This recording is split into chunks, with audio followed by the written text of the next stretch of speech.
Claro, se hizo una colecta que duró alrededor de 20-25 días y se llegaron a recolectar 21,000 pesos, que fue con lo que se compraron 3 sillas de ruedas para niños con parálisis cerebral,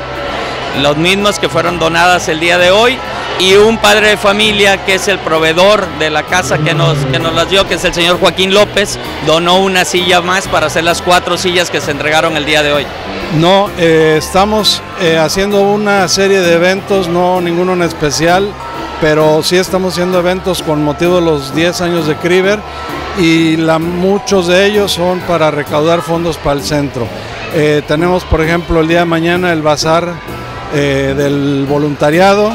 el día 4 tenemos una pasarela con la tienda Tous y tenemos un evento el día 7 de noviembre también importante para apoyar a la labor de Kriver.